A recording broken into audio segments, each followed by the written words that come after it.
This is the Radio Scilly Video News, brought to you in association with Worldwide Financial Planning. For advice on inheritance tax, business finance, mortgages, debt consolidation, investment and pensions, Matt Hyam from Worldwide Financial Planning is on the islands at the Atlantic Hotel on the first Thursday of every month. The Radio Scilly Video News also brought to you in association with Truro and Penwith College. Find out about courses you can enjoy here on the islands or on the mainland at truro.ac.uk and listen out for one of 365 great reasons to visit Truro College every day on Radio Scilly. Plans to regenerate the Porthcressa area of St Mary's are still going ahead, despite the general election and the economic downturn. That's according to Diana Mompoloki from the Town Hall. Diana took us on a stroll around Porthcressa and pointed out some of the areas that could soon be changed when the plan comes to fruition. We're looking at the moment at the scene from the old Porthcressa inside, looking up towards Buzzer Hill and to the Sibley's end of the bay at the other side. Looking at the promenade, that's an area that a lot of people have spoken about, complaining about the quality of the surface. What's your vision for this? Our vision for this is likely to be slightly different from that which went through on the master plan, and that's because as we've looked at the costings for things such as the earth shelters, or what was called the Teletubby land by the architects, was that they're incredibly expensive, and we would question their value for money if all you're putting in there is a toilet, and there is no way on earth that a toilet should cost you £350,000.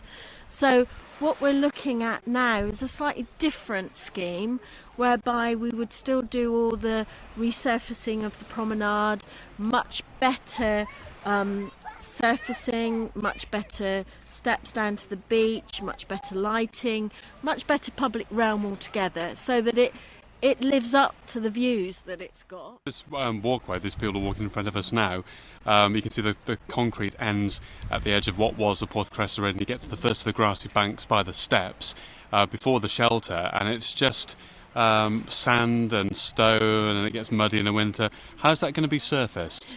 Well, when we go out to consultation, we'll talk to people about what exactly the surface they would wish for. But it's likely to incorporate things like granite sets, maybe some glass work so that we can highlight some of the archaeology which is under this site. This area was a very important site apparently for shipbuilding in the last century.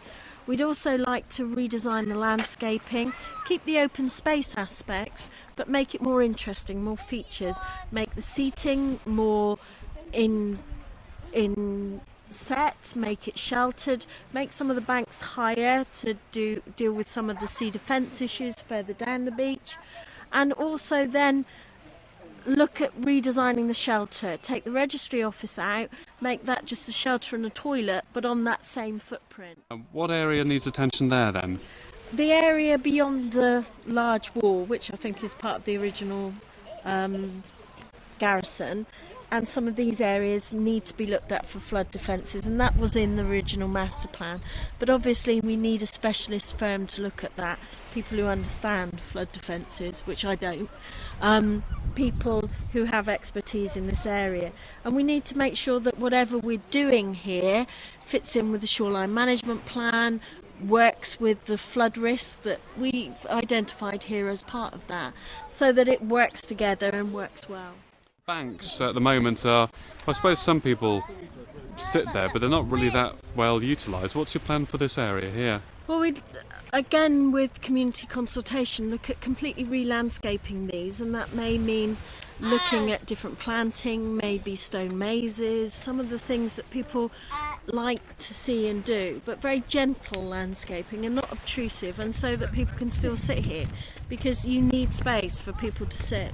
That's the Porthcressa shelter there. I mean, a lot of people feel quite strongly about it, the Schiller shelter, because it was obviously given to the islands as a gift from the German government, but it's a building that has had a variety of uses, former TIC, and now of course the registry office. Isn't in the best state of repair, some people would say. What's your plan with this? We feel that public toilets, obviously, and showers and other facilities are incredibly important on this side of the island. And what we would like to do with this is move the registry office out and have this just as a shelter and toilets, but it will mean a complete rebuild of this building. It's not fit for purpose. It's got real structural issues, and I think we could build a much more attractive building but still keep the links with the Schiller Memorial. This area, this whole grassy bank area, in dealing with sea level rise and storm surges, there was an idea put forward where there'd be what got referred to as the Teletubby houses. You'd build into the actual grassy bank and have a grass roof on the building. That was much lampooned, really, in the public sessions. Is that something that's going ahead now? Well, we've looked in detail at these, and obviously that's something which the architects will be looking at. Our view is that they're too expensive for the value that you'd get from them, and they will make it much more obtrusive because they will be taller. They will need to be built in a very robust way to enable people to step on top of them, which people will still want to do because it's public access space and it's one of our few green spaces where people can sit and look out. And I feel that that's probably not an appropriate use of public sector resources in a time when it's going to be difficult to get funding for anything. A bit further down now, we're between the first sort of bank of seating areas and just the side of Sibley's, and this is just sort of green mound at the moment. Diana, what's your plan with this? Again, more soft landscaping, more places to sit, more better lighting, more discreet lighting probably, and a banked steps down into the beach, probably made of stone, probably to reflect some of the archaeology that's here. There would be glass so that you could see in. Well, we're right down the far end of the Porthcressa beach now, just under Buzzer really, and looking at the quarry. That's been quite controversial plans for that because there were ideas for some kind of kids' play area in there. Diana, what's the current thinking in relation to that? I think obviously that would be for the architects with consultation with the community to decide how to use that.